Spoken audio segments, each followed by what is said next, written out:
No começo, eram as trevas. Depois, Bang.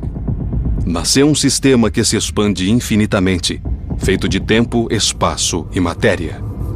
Vamos investigar além do que jamais se imaginou, além dos limites de nossa existência, em um lugar chamado O Universo. Há séculos, elas deixam os homens intrigados, cativando tanto astrônomos como astrólogos. O misterioso alinhamento entre as grandes pirâmides de Gizé e as estrelas de Órion podem ter sido mais que coincidência.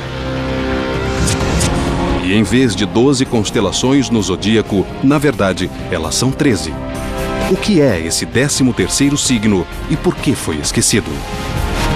Os padrões que um dia orientaram marinheiros na travessia de águas traiçoeiras, hoje orientam os astrônomos na descoberta dos mistérios que se encontram nas constelações.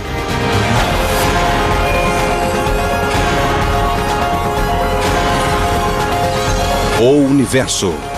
Constelações. Antes da internet e antes do cinema, os céus noturnos e as constelações eram os maiores espetáculos que tínhamos. Esta galeria de estrelas não forma apenas figuras bonitas. Ela contém uma ampla amostra de tipos de estrelas. Através das constelações, podemos aprender muito sobre a galáxia e sobre todo o universo. Antes dos dispositivos de navegação high-tech, do GPS e até da bússola, havia as estrelas. Como a sinalização de uma estrada, as constelações nos ajudam a encontrar o caminho. Elas dão direção, distância e rumo. Na Terra, para dizer onde se localiza uma coisa, damos as coordenadas, em latitude e longitude. Na Terra, isso significa a latitude é a medida de distância entre o Polo Norte e o Polo Sul. E longitude é a distância de leste a oeste. O outro sentido. Existe um sistema de coordenadas celestiais similar. Mas as coordenadas não se chamam latitude e longitude. Chamam-se declinação e ascensão reta e são simples extensões diretas da latitude e da longitude da Terra, projetadas nos céus. Os antigos navegadores usavam esse diagrama imaginário para plotar as estrelas e se orientar nos mares. Não é um tipo preciso de indicador de direção, mas com certeza é uma pista para manter o pessoal alerta para os amplos caminhos pelos mares. Com um sextante, os marinheiros conseguiam recorrer a estrelas como a Polaris para navegar. Isto é um sextante, um instrumento para a navegação celestial. Quando esse corpo celestial chega ao que chamamos de braço inferior do horizonte, marcamos a posição, usando o tempo e os números nesse sextante. Dá para fixar a posição no mar. A navegação hoje usa estrelas feitas pelo homem, os satélites. Usando as estrelas que fabricamos, as posições no GPS e o diferencial do GPS, podemos definir a posição do barco com um erro mínimo, instantaneamente em qualquer lugar do mundo. Agora que o GPS substituiu o sextante, as coordenadas celestiais são mais importantes para os astrônomos do que para os marinheiros. Embora o sistema de coordenadas dê uma ideia de para onde apontar os telescópios, o diagrama falha em um ponto grave. Ele supõe que as estrelas estejam todas à mesma distância de nós. Uma suposição totalmente errônea. Olhando para as estrelas à noite, todas parecem estar mais ou menos à mesma distância, como se estivessem num só plano. O mesmo acontece olhando a silhueta de uma cidade de longe, por exemplo, daqui até a cidade de Chicago. Embora aqueles prédios pareçam estar à mesma distância, estão a várias distâncias diferentes. A mesma coisa com as estrelas. Embora todas pareçam estar à mesma distância, algumas estão perto, outras bem mais longe. Então, como saber que estrelas estão perto e que estrelas estão longe? Essa é a mais difícil das respostas. Essa é a maior frustração de toda a astronomia. Olhando os céus noturnos, mesmo com telescópios, não dá para saber as distâncias. Esse é o santo graal da astronomia há séculos.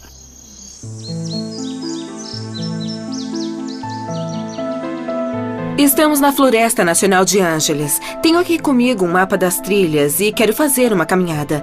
Acho que vou para as cascatas Switzer, que no meu mapa não parecem muito longe. Uns 1.500 metros. Mas o problema é que eu posso estar subestimando a dificuldade da caminhada, porque meu mapa não leva em consideração um fator muito significativo, a elevação.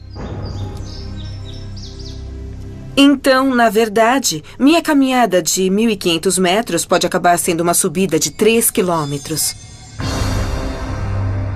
É o mesmo com o meu mapa de constelações, que não diz a verdadeira distância entre duas estrelas.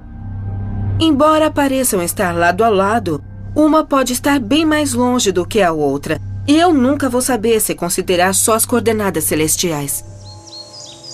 Como os trilheiros na mata, os astrônomos confiam em pistas para avaliar as distâncias em nosso vasto e misterioso universo. Então, quando andamos na floresta, mesmo sem um mapa que informe a elevação, podemos usar nosso conhecimento da topografia local e os tipos de árvores para indicar a altitude. Por exemplo, certas árvores preferem elevações mais baixas, outras preferem grandes altitudes. Os astrônomos também usam certos tipos de estrelas de referência como sinais familiares, como medidas de distância. A primeira ferramenta no kit dos astrônomos é o fenômeno da paralaxe, uma coisa que usamos todo dia em escala menor para ver o mundo em 3 dimensões. Para entender a paralaxe, basta um exercício muito simples que qualquer um pode fazer. Olhe para o seu dedo. Depois, olhe para uma coisa bem distante. Se usar o olho direito e alinhar seu dedo com um objeto à distância, e depois usar o olho esquerdo, vai ver que seu dedo parece, na verdade, se mexer dramaticamente. Essa aparente mudança é causada pela distância entre nossos 2 olhos. Os astrônomos medem a paralaxe só olhando para uma estrela em uma posição e depois olhando para ela de novo 6 meses depois, quando ela já se afastou o máximo possível do nosso ponto de observação. Porque em 6 meses a Terra chegará à maior distância possível da posição original.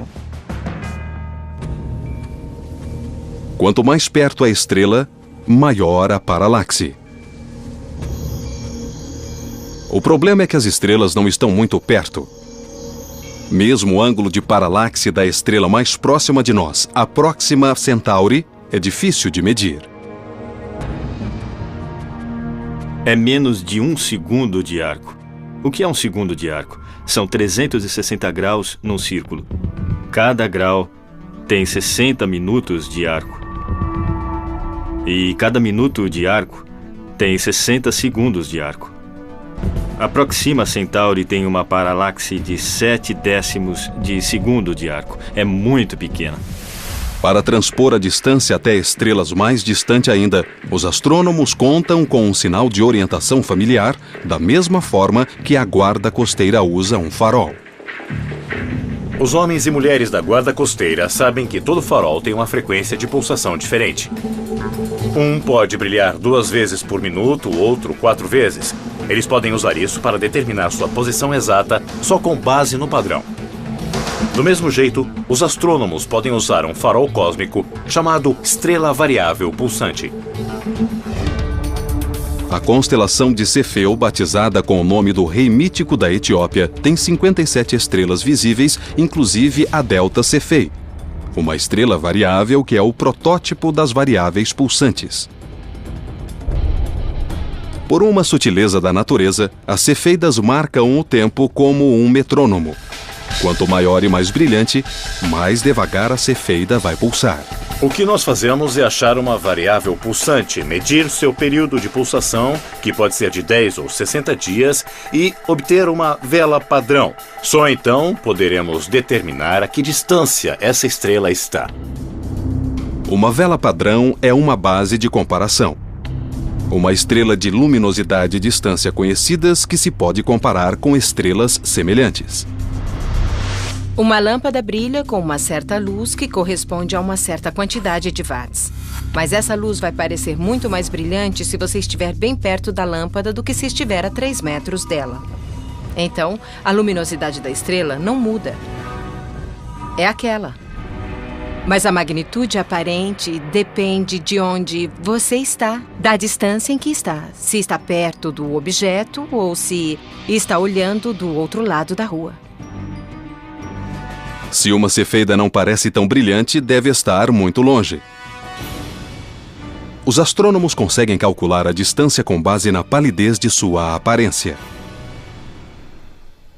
Olhando minha variável pulsante e plotando a curva da luz em quanto tempo passa de brilhante a pálida e a brilhante de novo, eu sei qual é o brilho intrínseco dessa estrela. E consigo calcular a distância das estrelas variáveis, observando seu período de variação. Foi assim que Edwin Hubble conseguiu determinar que Andrômeda estava 2 milhões de anos-luz além de nossa galáxia. Mas as variáveis pulsantes têm limite. Para medir as distâncias para além de Andrômeda, os astrônomos contam com as supernovas.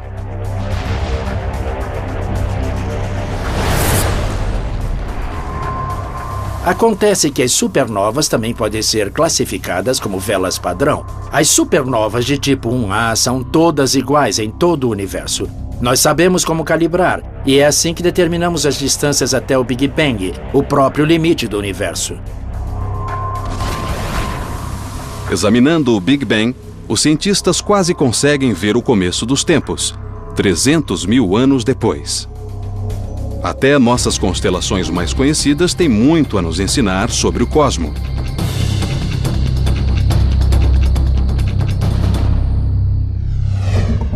Órion, que em grego quer dizer caçador, tem 77 estrelas visíveis. Alnitak, Alnilam e Mintaka são as 3 estrelas no cinturão de Órion. Nos tempos modernos, ao caçar Órion, os astrônomos acharam uma variedade de objetos impressionantes. Quando vejo Órion, vejo também a vida e a morte das estrelas. Logo abaixo do cinturão está um pequeno borrão chamado Orion Nebula. É um berçário de estrelas bebês, e dá para ver ao olho nu. Órion também guarda um par de joias estelares. No ombro superior esquerdo de Órion, você vai ver a gigante vermelha Betelgeuse. Deixando o olhar para a direita, na estrela que seria, digamos, a perna, você vai ver a supergigante azul Rigel.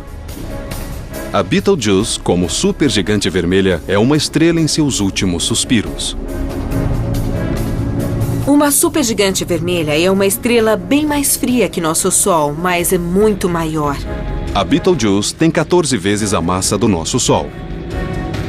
Quando seu combustível nuclear acabar, ela vai se tornar instável e implodir em uma supernova colossal. E pode acontecer a qualquer momento. E quando explodir, vai iluminar todo o céu noturno, sendo visível até durante o dia. Talvez já tenha explodido. Está a 427 anos-luz da Terra. Ou seja, talvez já tenha explodido, mas ainda não deu tempo da luz chegar até nós.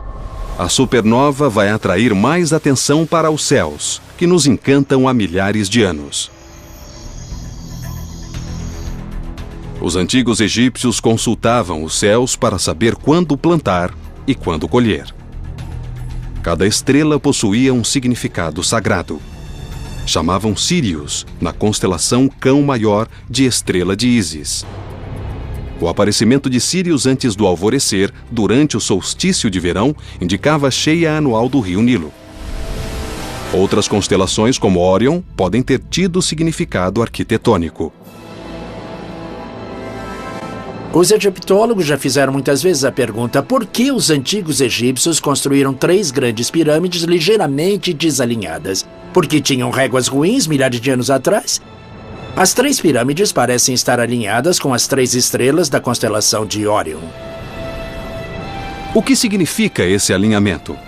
Foi coincidência ou as pirâmides foram intencionalmente projetadas dessa forma? As pirâmides de Gizé nos seduzem com seu mistério arqueológico e fascínio histórico. Alguns cientistas acham que as pirâmides têm certa importância astronômica.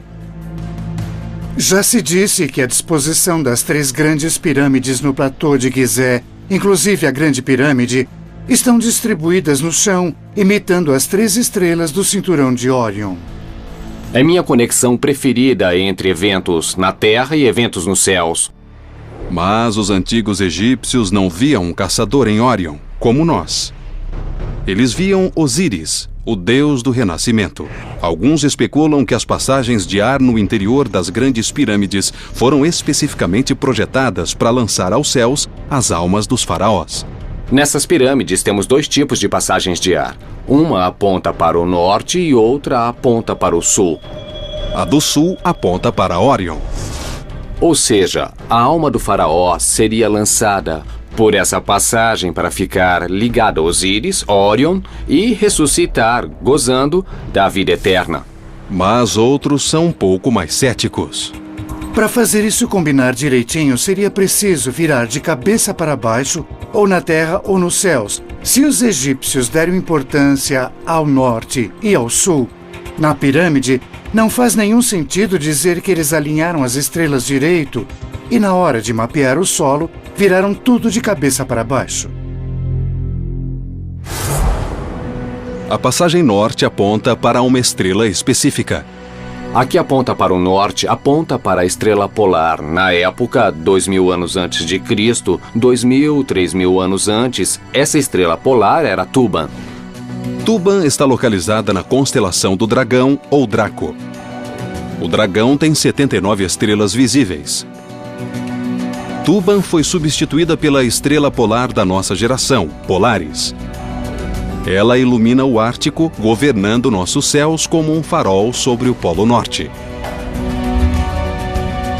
Localizada na constelação Ursa Menor, ela é 2.500 vezes mais brilhante que o Sol, empalidecendo as companheiras polares AB e B.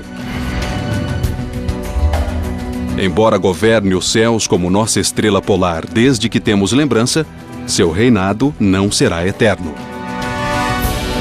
Enquanto está orbitando em volta do Sol, a Terra inclina-se para lá e para cá.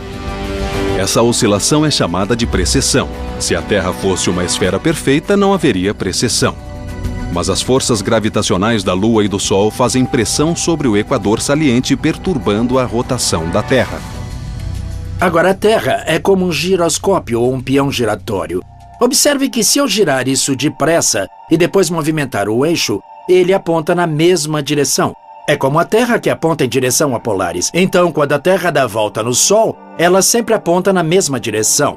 No entanto, a precessão é causada pela interferência gravitacional e a Terra começa a oscilar. Enquanto oscila, o eixo da Terra descreve um círculo no céu. Demora 26.000 anos para completar um círculo. O Polo Norte celestial vai se afastando cada vez mais da posição de Polaris.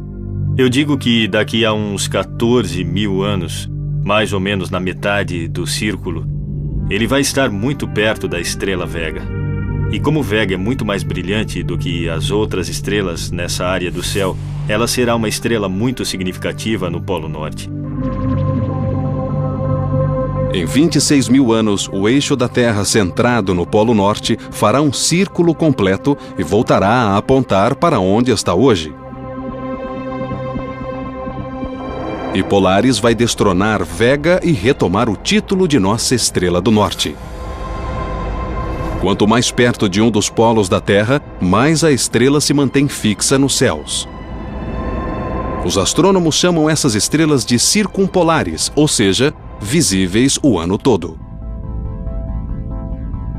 Na verdade, todas as constelações das estrelas do norte, como Little Dipper e Big Dipper, percorrem um círculo razoavelmente pequeno. E o resultado é que dão a volta em Polaris sem nunca surgir nem se pôr. Quanto mais ao sul, mais constelações nascem, digamos no início da noite, e se opõem no fim da noite. Portanto, não tem essa propriedade mágica. As estrelas variam em tamanho, densidade e também em brilho. Em vez de exibir um brilho constante, como a maioria das estrelas, as variáveis pulsam, iluminando-se e empalidecendo num padrão hipnótico. Uma estrela variável é como uma chaleira. Então, vamos imaginar uma chaleira no fogo. A água se expande, a tampa sobe, libera o excesso de energia e desce. Acumula pressão, sobe e desce de novo. Quase do mesmo jeito, a atmosfera das estrelas variáveis se expande e se encolhe. Com o tempo, isso dá aparência mais brilhante e mais pálida. Isso pode acontecer em horas, pode acontecer em dias ou até em meses. Estrelas variáveis de uma categoria especial chamadas T Tauri pulsam porque são jovens e instáveis. Como adolescentes teimosos, as T Tauri têm explosões erráticas. Só que seus acessos de fúria envolvem uma luta com a gravidade. Enquanto as forças nucleares empurram para fora, a gravidade puxa para dentro, perdendo a posição de equilíbrio como um pêndulo, oscilando para lá e para cá.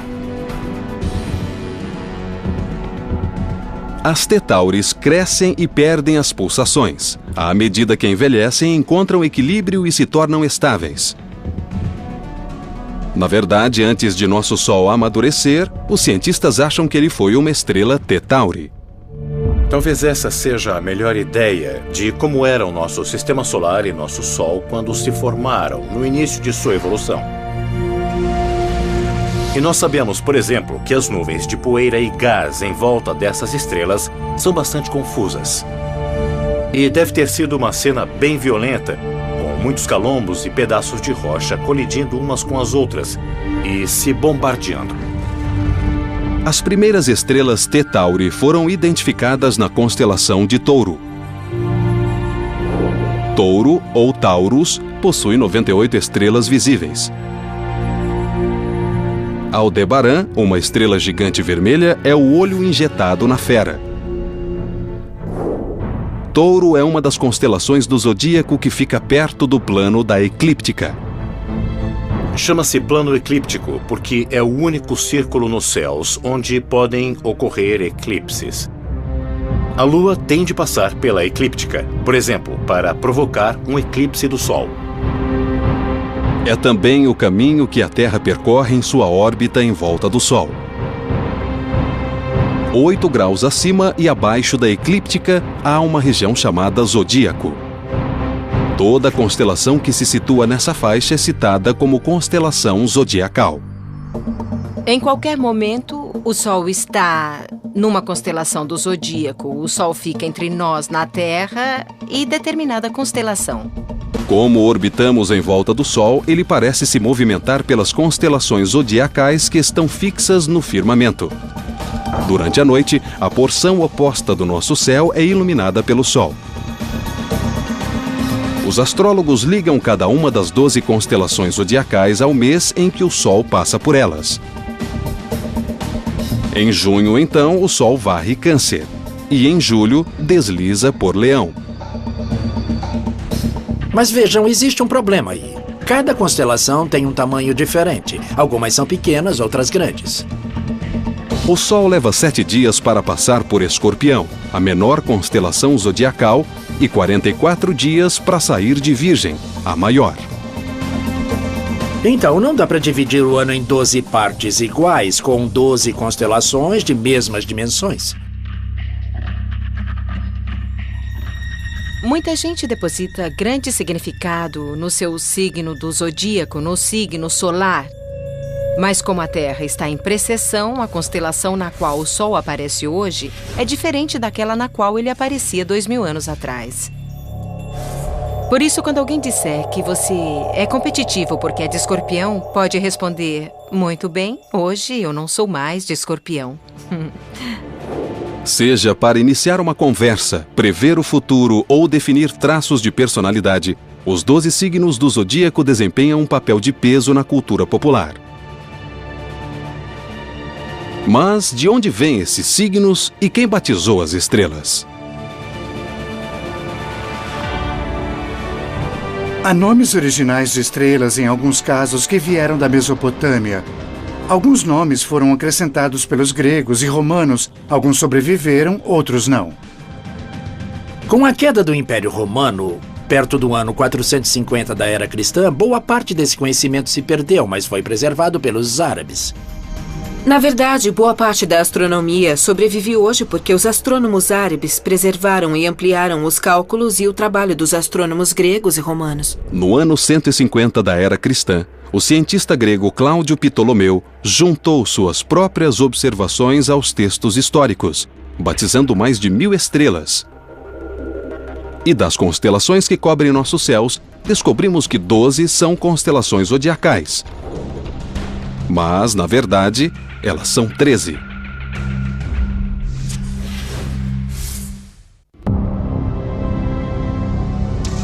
Mesmo que não sejamos adeptos da astrologia, quase todos sabemos qual é nosso signo astrológico. O que a maioria não sabe é que, em vez de 12 constelações zodiacais, na verdade, existem 13. Ofiuco, que em grego significa caçador de serpente, é nosso signo esquecido. Tem 55 estrelas visíveis e é onde está Barnard, a estrela que mais rápido se move em nosso firmamento. Aninhada entre Escorpião e Sagitário, Ofiuco deixa pequenas as constelações vizinhas. Embora seja um dos 48 padrões originais de estrelas que Ptolomeu classificou, alguns cientistas especulam que ela teria sido dispensada como signo zodiacal para se manter um número par de 12. Outros acham que a precessão poderia ter empurrado Ofiuco para fora do zodíaco, mas a verdadeira resposta ainda é um mistério. A única estrela no universo que não pertence a uma constelação específica é o nosso Sol. Em termos comparativos, o Sol é uma estrela típica de massa média que está envelhecendo. Mas estrelas com 50 ou 100 vezes a massa de nosso Sol são chamadas estrelas Wolf-Rayet. A mais brilhante delas, que se pode observar, é a Gamma Velorum, na constelação Vela. Essas massivas estrelas são extremamente luminosas e estão em seus últimos estágios de evolução. A razão de serem tão luminosas é que estão derramando energia e radiação de modo tão furioso que essa força é suficiente para empurrar as camadas externas da atmosfera dessa estrela. Essas estrelas se evaporam, tal o calor e a radiação que geram, restando apenas um núcleo central muito, muito quente. Embora os cientistas não tenham observado diretamente a morte de nenhuma, a especulação é que as estrelas Wolf-Rayet terminem a vida em colossais explosões de supernova, ou talvez se extingam formando massivos buracos negros.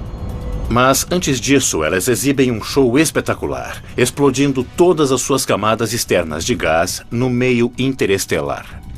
Hoje, nossa rede de telescópios de solo e espaciais permite aos astrônomos ver qualquer ponto nos céus. Mas os antigos astrônomos no hemisfério norte não podiam ver que o hemisfério sul oferece uma visão totalmente diferente. No hemisfério sul, o detalhe de maior destaque nos céus noturnos é a Via Láctea. Na Via Láctea existem zonas que são escuras, são nuvens de poeira, mas quando se olha da Terra, são só escuras, contra um fundo de uma Via Láctea e de estrelas muito brilhantes. É a coisa mais notável. Essas nuvens escuras parecem buracos na faixa estrelada da Via Láctea. Existe um padrão tão peculiar nesses buracos que algumas civilizações, inclusive especialmente os Incas na América do Sul, identificavam essas manchas escuras como absorções ou constelações mesmo. Estas densas formações de poeira são conhecidas como constelações de nebulosa escura. Existe uma incrível ausência de estrelas numa região perto do centro da galáxia, que é chamado de saco de carvão. É uma nuvem de poeira tão densa que bloqueia toda a luz das estrelas atrás dela. Hoje o saco de carvão está na constelação Cruzeiro do Sul. A Cruzeiro do Sul, ou Crux, é a menor constelação e tem 20 estrelas visíveis. Os marinheiros confiavam nas estrelas Alfa e Gama dessa constelação para localizar o Polo Sul, já que não existe estrela polar no hemisfério sul. Com o desenvolvimento da astronomia, a comunidade científica se deu conta de que precisava unificar os nomes e formas das constelações. Em 1922, formou-se o grupo International Astronomical Union.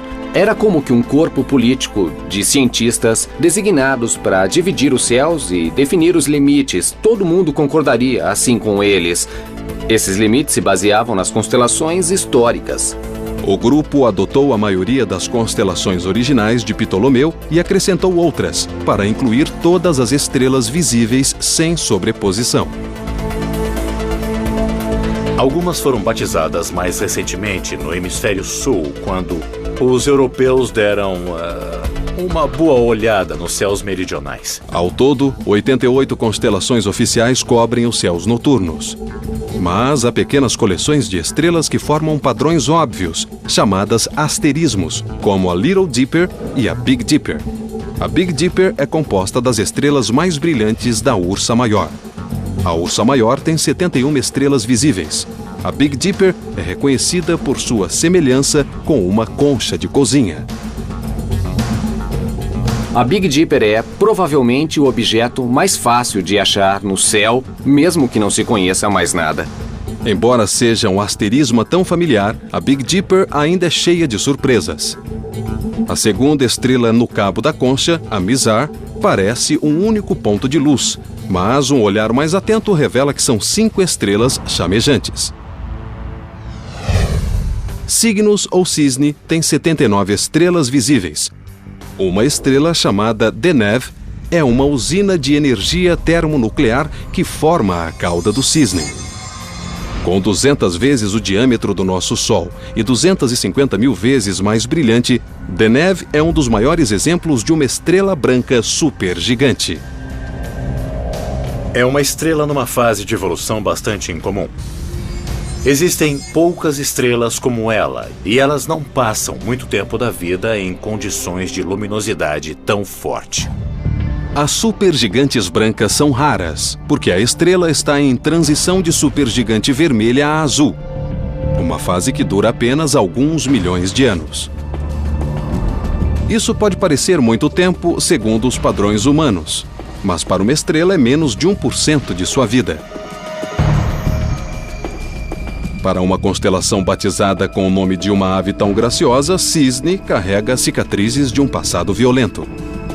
Cisne também abriga uma coisa chamada Cygnus Loop, que é um resto da supernova, uma estrela que explodiu em pedaços, basicamente.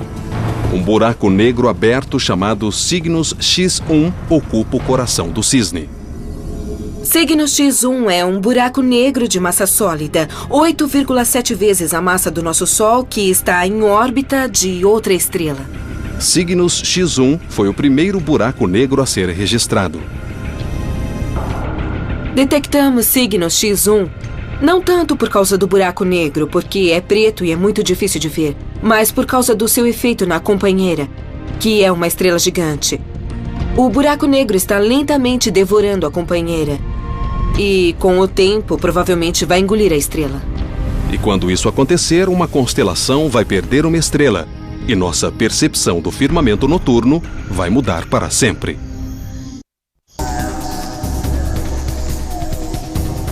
O firmamento noturno está constantemente mudando. Em cada constelação, estrelas nascem enquanto outras são engolidas pelos buracos negros. Cada explosão de uma supernova, cada estrela exótica e nebulosa tem uma coisa em comum. São todas identificadas pela constelação na qual estão localizadas. Mas mesmo antes de inventarmos superpossantes telescópios para vê-las, as constelações serviam a uma finalidade importante. Levavam às pessoas o noticiário noturno, que elas não ousavam ignorar. Era questão de vida e morte. Os céus noturnos são um calendário. Foi a primeiríssima invenção científica do homem. O calendário nos céus. O nascer e o pôr do sol, as várias fases da lua, o aparecimento e desaparecimento sazonal das estrelas, dá para ver que existe realmente uma ordem no mundo. E se vê realmente uma ordem nos céus que é útil para antecipar o que vai acontecer na Terra. É uma ferramenta de sobrevivência. Quando se olha para o céu, se vêem grupos de estrelas que estão ligadas a eventos importantes que nos alertam para agir de certo modo ou ir em certa direção, onde plantar e colher. Além de ver o padrão das estrelas mudar com as estações, os antigos fizeram outra observação fundamental. O dossel estelar variável dava forma ao mundo. Viajantes em longos percursos para o sul, por exemplo, da Grécia, começaram a ver constelações diferentes de qualquer uma que fosse visível em sua terra natal. Então, isso indica movimento em superfície curva. A perspectiva muda. Hoje nós entendemos a forma da Terra e o suceder das estações. Mas as constelações não perderam sua utilidade. Em vez de revelar segredos sobre a Terra, elas nos ajudam a compreender as estrelas. Uma constelação é bem parecida com o Museu de Arte. No Museu de Arte, você vai ver artistas que usaram vários tipos de materiais, tintas, fotografias e objetos comuns. Numa constelação, você tem estrelas que são feitas de materiais diferentes. Algumas têm mais hélio ou hidrogênio, carbono, silício, ferro, mas podemos reunir todas elas. Nos dois casos, os objetos que são reunidos no Museu de Arte ou uma constelação são coleções artificiais que nós juntamos por algum motivo. Como países, as constelações dividem os céus em territórios. Quando você diz Órion, eu sei exatamente a que parte do céu está se referindo. Então, para um astrônomo, uma constelação é como ter um mapa à mão, um jeito de organizar as coisas, de saber onde está tudo. E embora o firmamento seja infinito, podemos ver somente uma amostra de estrelas antes que nossa visão seja bloqueada por poeira e distância. Talvez numa noite bem escura você vai ver umas 1.500 a 2.000 estrelas a olho nu se não estiver usando binóculos em nada.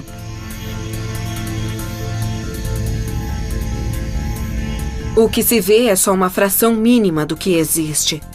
Seria como olhar a população dos Estados Unidos, 350 milhões de americanos, e ver 5 pessoas. Centauro ou Centaurus contém 101 estrelas visíveis.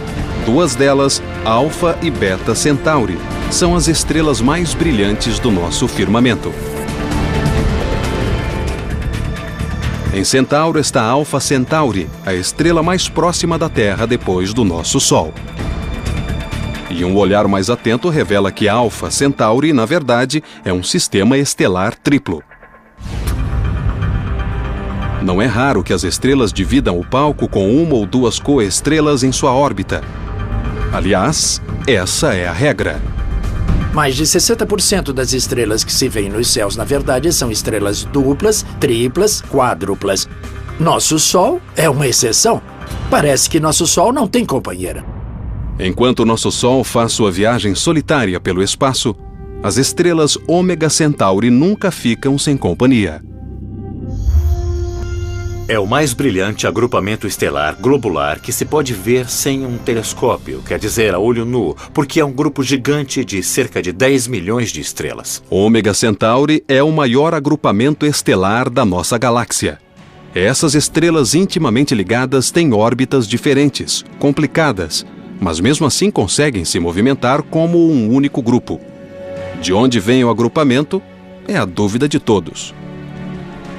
É um objeto fora do comum, e muitos astrônomos suspeitam que possa ser o centro de uma galáxia que foi engolida, consumida pela Via Láctea, quando caiu nela.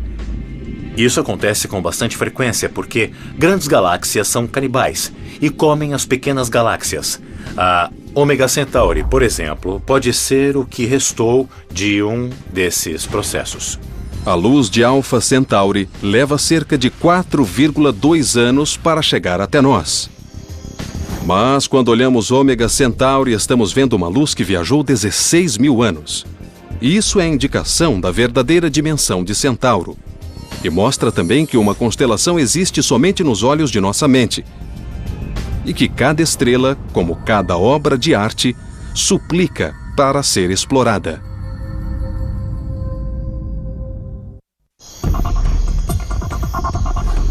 As constelações organizam os céus noturnos e o tornam quase compreensível. Enquanto contemplamos as luzes piscando, é fácil esquecer que cada uma é um dos bilhões de sóis chamejantes, fundindo elementos e talvez criando novos mundos. A distância não permite que tenhamos noção do poder das estrelas. Nem permite que tenhamos noção da infinita profundidade do espaço que estamos vislumbrando. Os planos nivelados das constelações são uma ilusão. Ao se afastar vários anos-luz do Sol, as estrelas próximas começam a mudar em relação às estrelas distantes do fundo, e as constelações começam a se distorcer. Há 10, 20, 30 anos-luz, provavelmente não se reconheceriam algumas das constelações. Então, se você vivesse num planeta que orbitasse Vega, que está a 25 anos-luz daqui, você teria um conjunto diferente de constelações no firmamento. Milênios contemplando o céu tornaram previsível o grandioso movimento das constelações. Nossa rotação em volta do Sol nos transporta por seu ciclo anual. As estrelas nas constelações estão em constante movimento, não só enquanto a galáxia gira, mas também enquanto a gravidade de cada estrela empurra e puxa suas vizinhas.